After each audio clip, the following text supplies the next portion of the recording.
I just showered, so my hair is still wet. Today, I want to talk about my experience growing up in a family that ran a family business and how I feel like that has shaped my thinking and my way of experiencing the world. And I have spoken with several friends and acquaintances over the years and found that quite a few people have had similar experiences, and we are all kind of different than the mainstream norm in certain significant ways. And I just wanted to talk about that a bit. And so let me just tell my own story first. My dad, for all of my life, up until he retired a few years ago, but before that, so from the time I was born, from before I was born all the way until I got married and moved out, my dad ran his own industrial waste disposal company.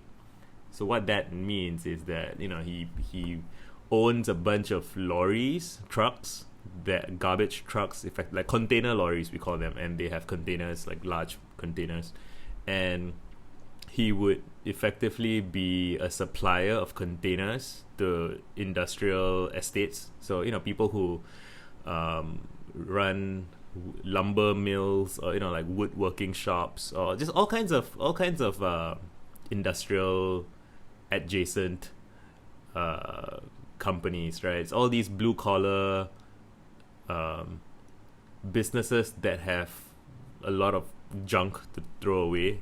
Paper, cardboard boxes, metals, iron, everything short of toxic waste. So I'm guessing toxic waste has a separate specialized disposal.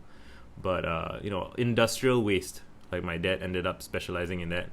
And my understanding is that he didn't start out trying to be an industrial waste disposal guy. So his backstory is he came to Singapore with his dad when he was about 7, and that was in the 60s, maybe 70s. I gotta do the math actually, but I'm not sure. But like pretty decades before I was born, like 30 plus years before I was born, he came to Singapore. And so his dad worked as like a gardener, I think, and he did that kind of menial labor, cleaning up stuff. And my dad went to school in Singapore.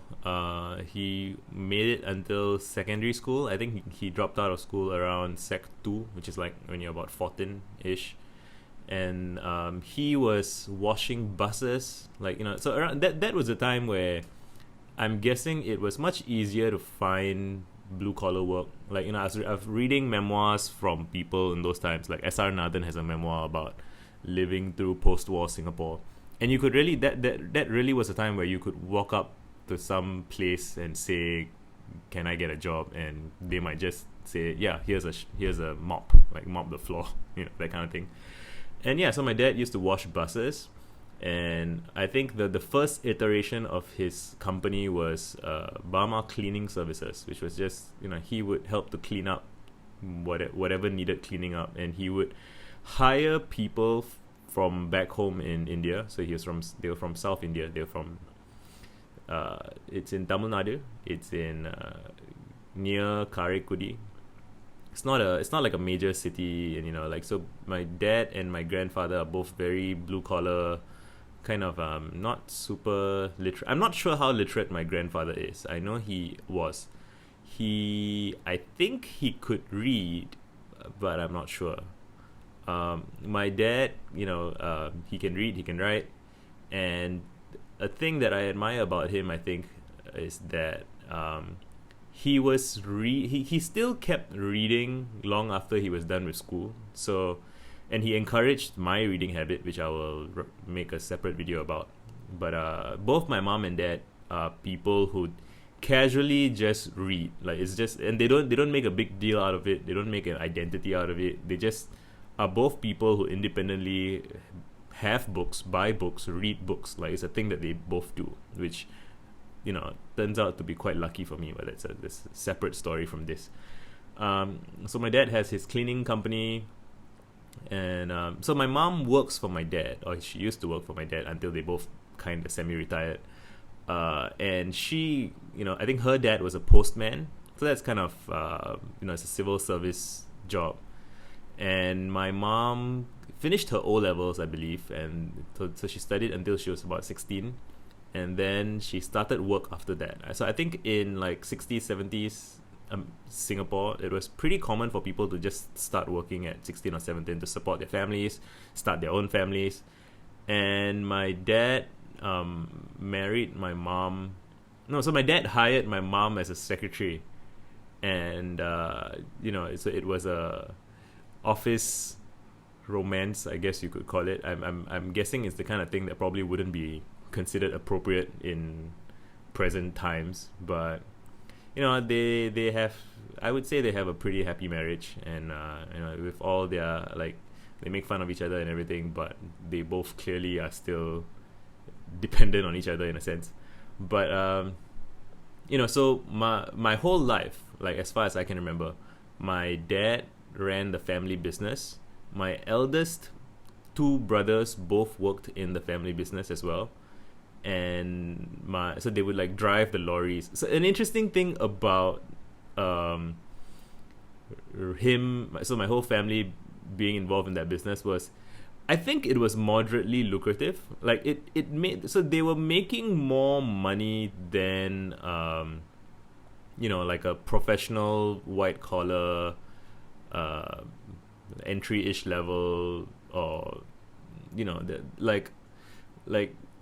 so in Singapore, about 86% ish, or 80+% of Singaporeans live in public housing. I live in public housing, and we have these flats called HDB flats, Housing Development Board flats.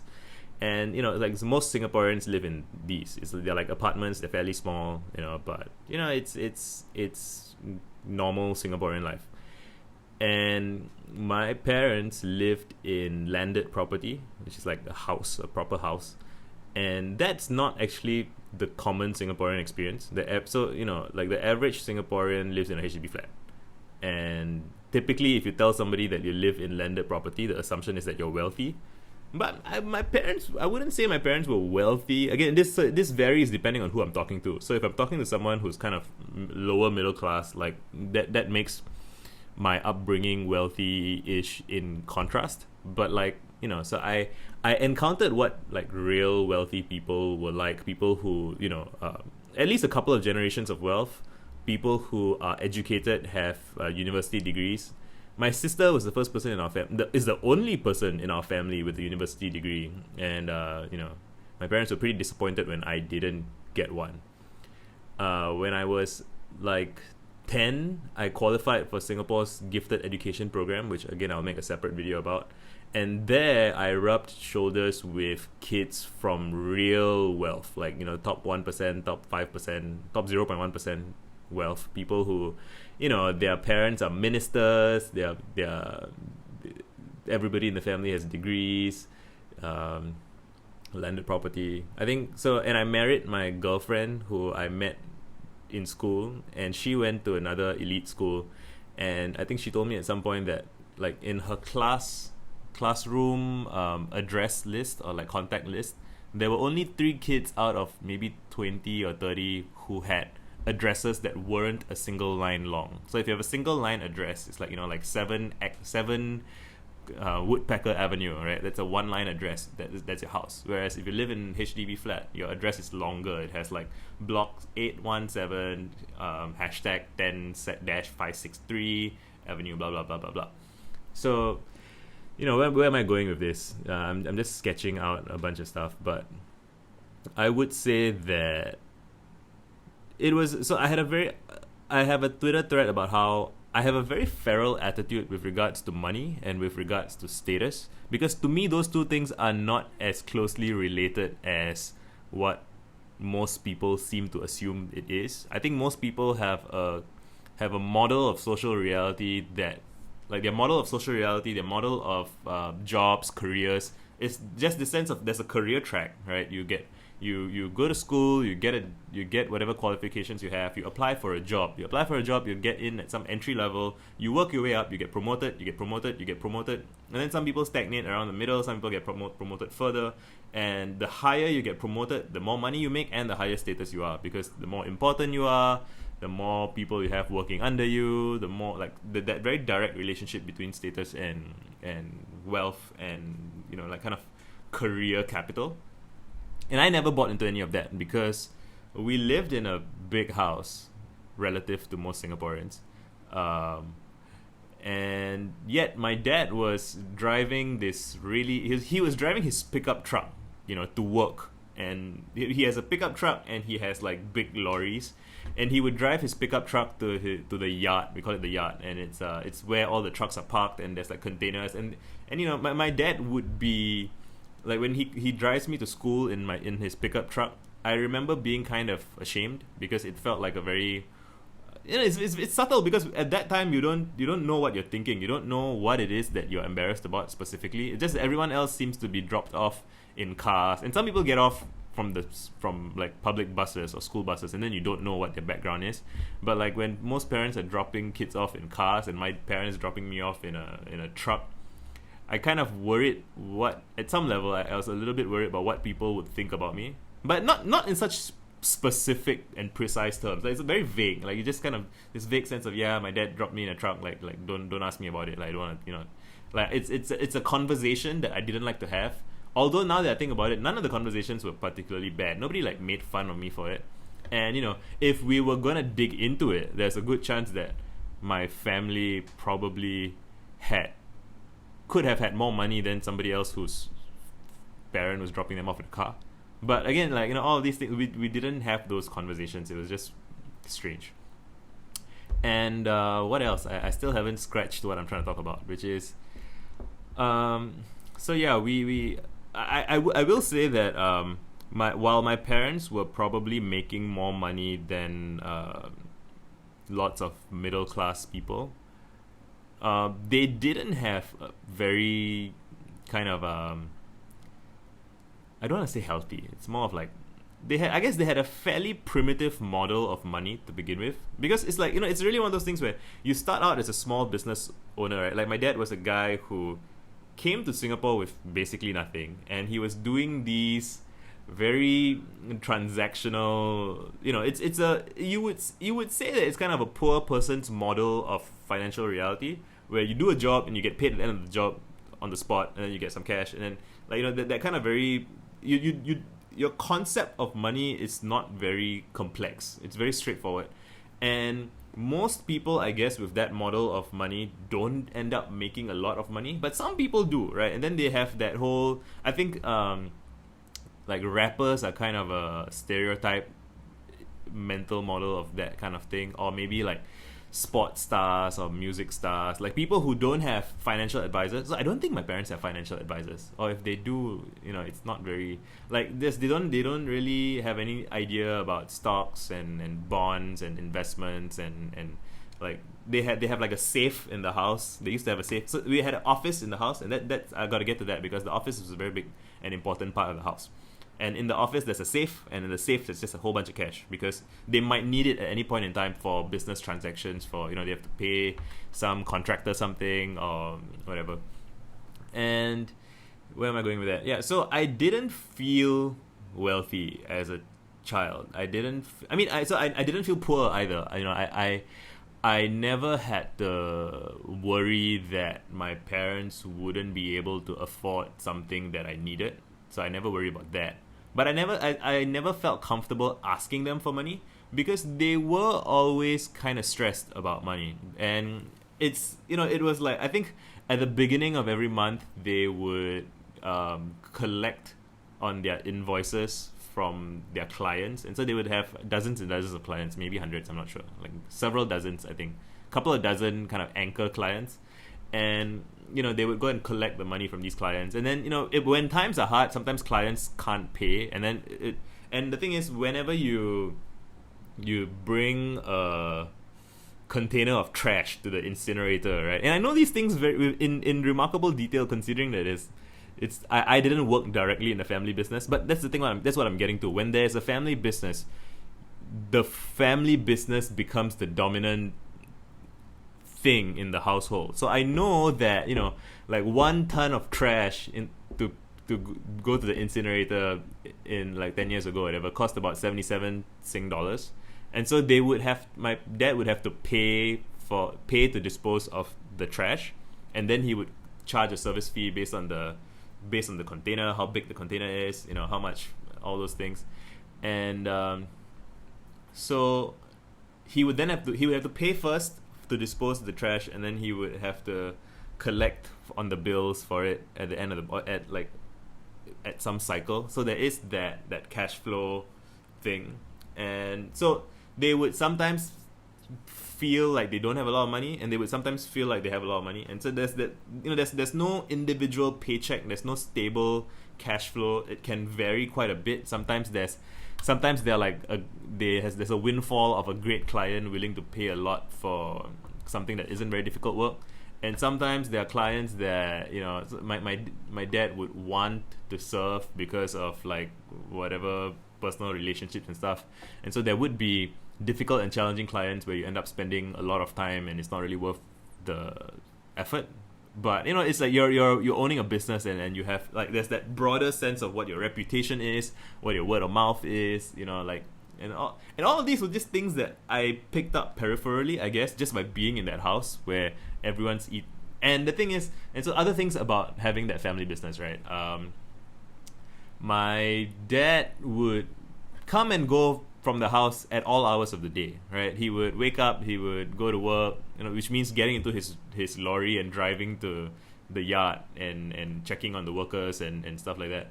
And then he would come back home for lunch. Like he would come back home for lunch every day, right? So my parents were always in my life, in my space. I didn't have, like, I'm guessing some people, if if both your parents work and they have a schedule, you can kind of assume that, every day from this time to this time, like, my parents won't be at home. Like, I never had that assurance, right? Like, my parents could show up anytime. My mom's always at home, mostly in the office, working on secretarial stuff. So there's like a whiteboard on the side, and they keep track of all of the, like, what... And now that I think about it, it's interesting to consider how there's this whole GTD... it's a procedural thing, right? Like, things have to get done, paperwork has to be done, and it's interesting now to think about how there was a whole system in the way that my family ran their business. And there's a whiteboard where they will list out like what bins need to be delivered today. There's like a supply, haulage back. They call it haulage back, like when you take it back. It's like resupply. I can't remember the rest of it, but there's all of those things. And I when I was like a teenager, and when I was like 19 or 20, like my brother would have me tag along on some of the trips. And actually, even when I was a kid, I would get into the lorry. Sometimes my dad would just want to show me what's going on, and he would bring me. I've been to the Singapore incinerator, which I don't think most Singaporeans have been, right? And I've been inside, and I've seen the flames, and it's pretty epic. It's pretty cool. And yeah, and like I know how they weigh a truck so they weigh the truck with the container before, and then they put the container down, they empty the container, and then they weigh the truck when it's empty, and then they minus the difference. Little things like that, lots and lots of little details like that, and like there's one of the ways that you make money in that business is that your client pays you to just get rid of everything. So but like, when they tell you to get rid of everything, there will be some valuable stuff in the stuff that's gotten rid of. So you hire labor and these are, migrant workers from India mostly that my dad has, like, it's kind of extended family. It's like people from his village, or like, a cousin's cousin and stuff like that. And he's like invested in their lives as well. He's like, he cares about when they get married and sends them back. It's interesting. And you get the labor to separate out anything that's valuable that can be resold. So like and then there's like you can resell cardboard, you can resell iron, you can resell. I'm not sure about plastics. But cardboard and paper go in. So there's like this sorting process in the yard, which they rent. They have to rent space at the yard, where they then they park their lorries, and they have like 3 containers, and there's like workers kind of separating out the trash from like what can be there's wood, right, timber, like stuff from like the giant wooden spools and things like that, So like you can resell a container of wood, a container of paper and cardboard, a container of iron. I don't know if there's a difference between iron and steel, aluminum, but like yeah, you can and there's so you can kind of it's not really skimming, right? You're getting paid to dispose of stuff, and then if there's some of that stuff is valuable to you, like that's your business, right? And yeah, so just all of these were things that were happening in my life adjacently, and I was just aware of these, like, the lorries need maintenance from time to time, and like once in a rare while some driver will get into an accident, and or there'll be like a workplace incident. And yeah, sometimes I would help out when I was in the military, and I would, like, sometimes on the weekends my brother would get me to follow him along the what so there's some places where you deliver large containers, and then there's some places where you deliver like medium size, like this 5 foot by 5 foot. It's just like this big container, so they don't need like a big ass container. So what you do is you give them the small containers, and then you get the, like, it's like you do garbage collection, like it's like a private garbage collection, right? So you bring your big ass container, and then you have like the crane attached to the lorry, and then you have to put like a metal cable, and you hook it to the two sides of the smaller bin, and then you carry the container, the small bin, into the big bin, and then I have to go in and manually kind of like flip the bin so that the trash falls out into the big container, and then you put the bin back. And yeah, and then we would get paid for it, and then my brother would give me some cash for it. And like I appreciated the whole enterprise, right? I understand everything that's going on. I understand that when my brother gives me $50 at the end of a couple of hours of work, and he buys me lunch, and like that's for my manual effort of turning over the trash into the thing, which somebody has to do, right? And that money comes from the money that we get from what those clients are paying us to get rid of the trash. And it's just that there's a whole system of economics, but I mean just there's a whole system of how the money and how the actions and all play out. And it's like a video game, right? It's just resource management and time management, energy management.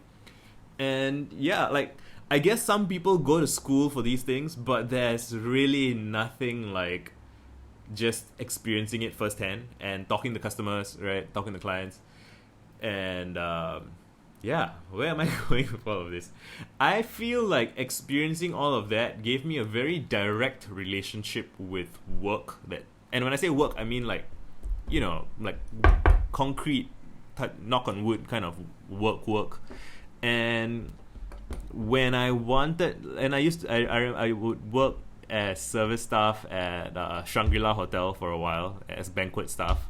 And I really enjoyed. I mean, so I was kind of a tourist in blue collar life for a while, because I didn't need to do it, but I did it for like extra side income, because I wanted to pay for my band to record my band's EP, which we recorded but we never sold.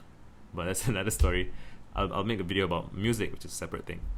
But yeah, I really appreciated getting to see a direct relationship between my labor and like the impact that it happens in the real world, and me getting paid for that. Like I'm getting paid to do that specifically. And I think that very much shaped the way I see the world and the way I think about creating value, doing things. And I mean, so there's layers to it, and I didn't prepare this in advance, so I'm going about it in a little tedious way, but you signed up for this. You get to, because my parents never had a boss, right? They were their own bosses, and whether or not, if they needed more money, they could simply hustle for it, and they could kind of try to ask around or get more, and sometimes there was less money than usual, but it ebbed and flowed. It wasn't in relation to a boss or a kind of a work environment.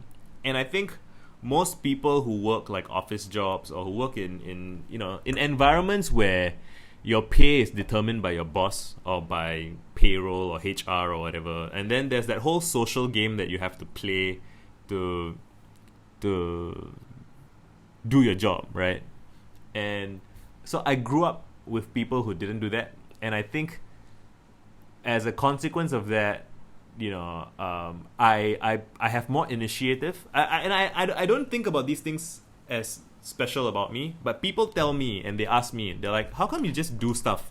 Like, how do you just start a YouTube channel and just start talking for hours in front of the camera without, you don't have any videograph experience, you didn't go to school, like, okay, maybe YouTube not so much, but like other things, like I organized an event I organized concerts, I organized a screaming event in Hong Lim Park in Singapore where I just invited people to show up and scream, and I was like interviewed by the media, and they're like, what made you decide to do this? And I was like, I just felt like doing it, and I think when you are raised by business owners, you get the sense that you can do anything you want. Like, it's you're in control of your life, you are your own boss, right?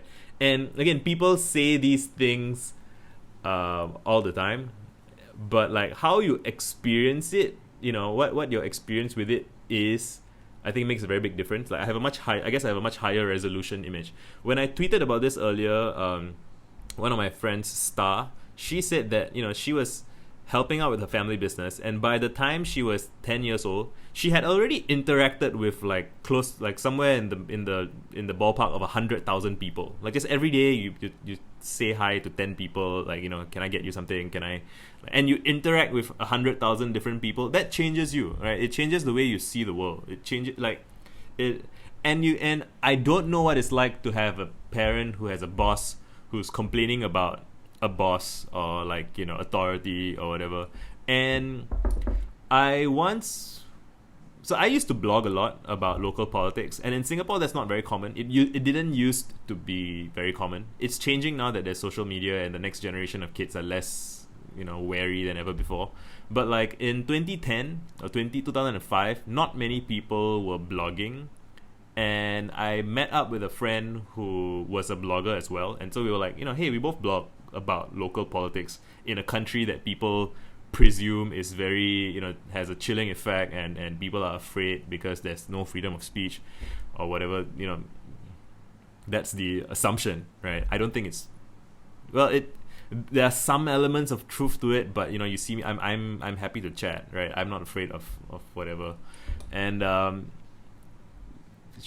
I found like her parents also ran their own business, or like her dad did, and there's just something there. I think when your parent doesn't have a boss, like there are things that you inherit about their independent spirit, and it's not what they tell you or what they do to you, but just by observing them and seeing what they do, right? You get a front court side seat to what it's like to have to make decisions all the time about like whether or not something's going to be done. Like, oh, someone's complaining, what are we going to do about it? And they're not following a playbook, they're not following a script. They're thinking for themselves each step of the way what should be done. And many years later, when I started work at the company I used to work at, a software company, Referral Candy, and the second product we made was called Candy Bar. That's not relevant, but like just a bunch of hops and skips, and I end up interviewing a whole bunch of small business owners in Singapore. And I found, I wrote a blog post about it, I'll link it in the comment in the description, but like I found that SMB, like small business entrepreneurs, they're like different people than like regular people with regular jobs. And like there are things that they do that's different, and there's things that they experience that's different.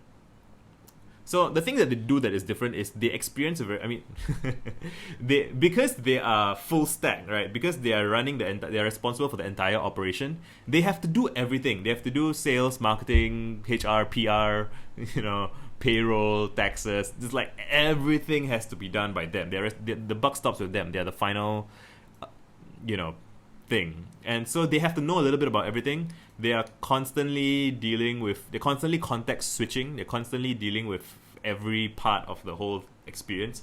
And that, I think, I highly recommend that anybody who wants to do anything try doing something where you take full ownership of the whole thing. And, if anything works, you have to make it work. If anything doesn't work, you have to fix it. And you just develop an appreciation for the whole picture.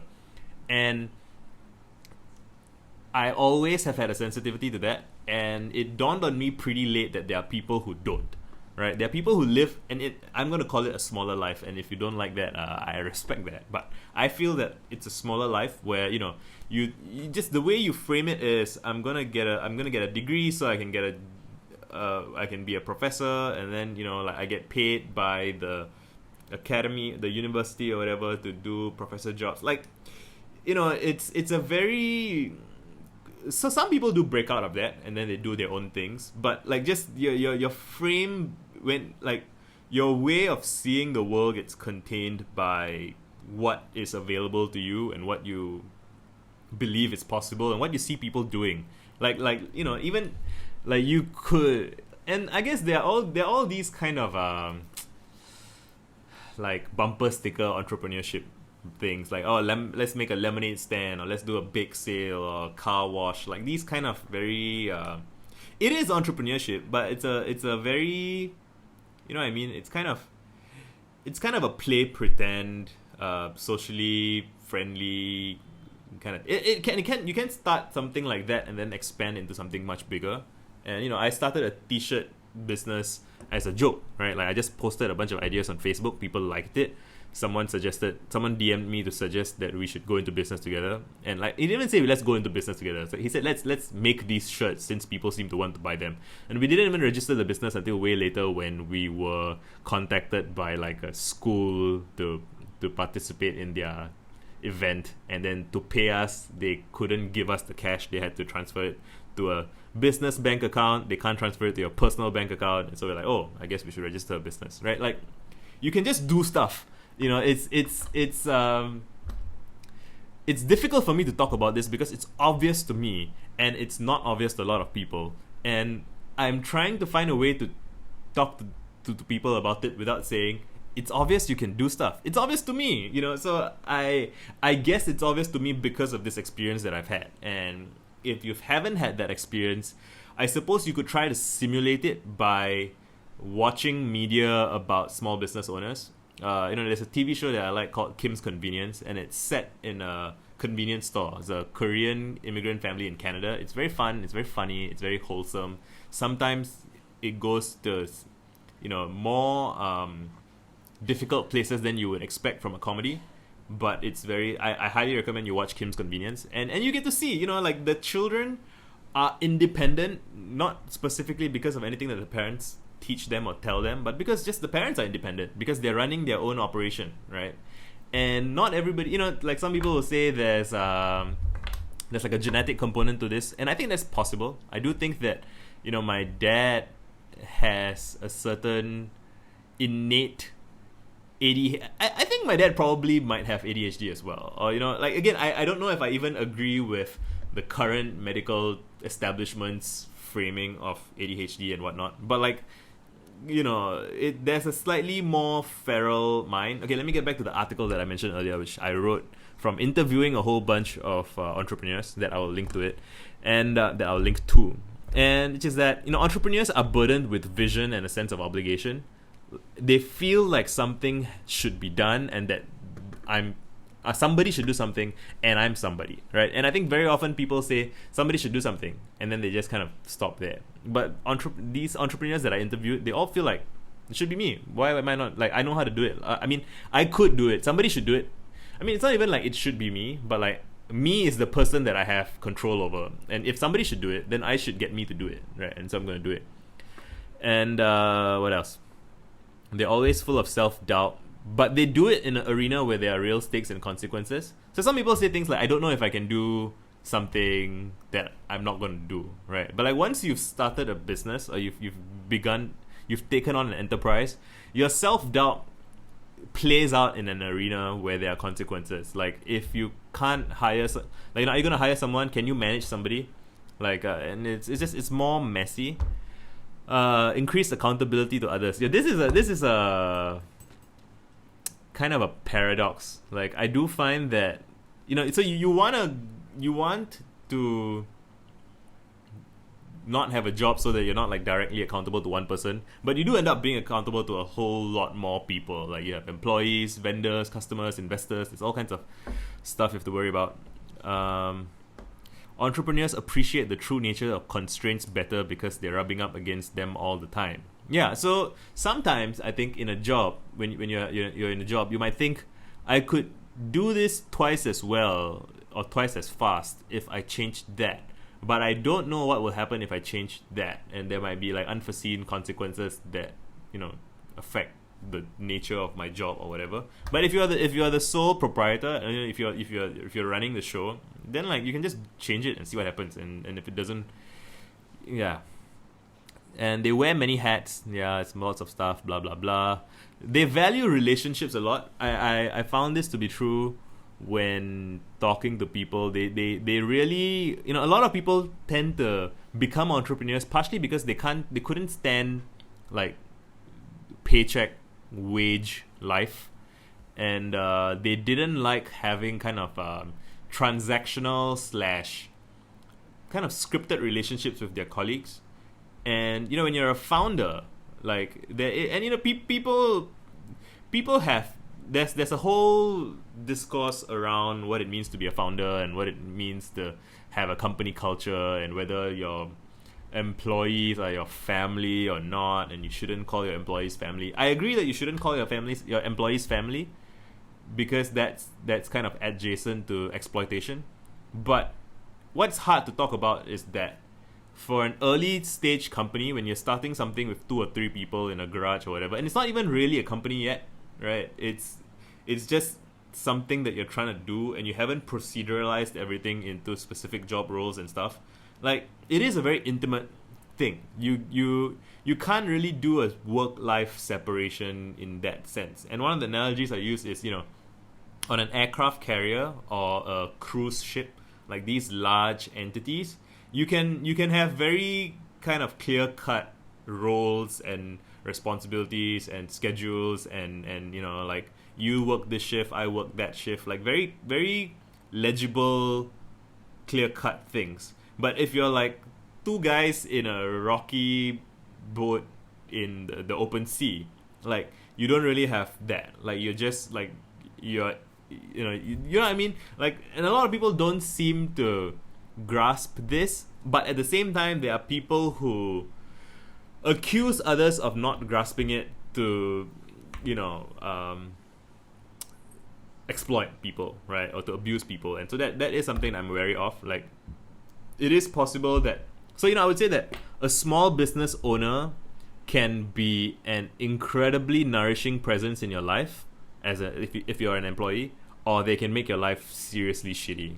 Like it's a high risk, high reward kind of thing, because you're just so much more intertwined, and it's so much more informal, right? Formalities emerge, structure emerges later on when you have to introduce it, basically. And again, this varies depending on the personality and character of the business owner, but I'm making the case that people who start businesses, people who walk away from paycheck life, they tend to fit that certain kind of maverick profile. Like you have to make, because it is a leap of faith away from the herd, right? And to do that, either something is driving you away from the herd, or there's something so compelling that you want to go to it. You seldom do it by chance or for fun. Like unless you have like a lot of money and your sense of risk is broken.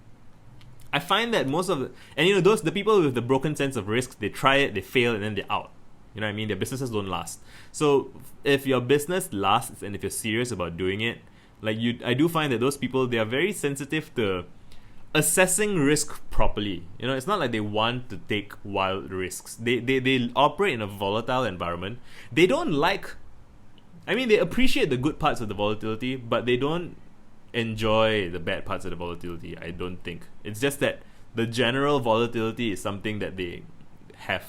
Either they prefer that general environment, or I can go either way on this. Like whether it's they like it that way, or they just can't stand an overly kind of a homogenized environment.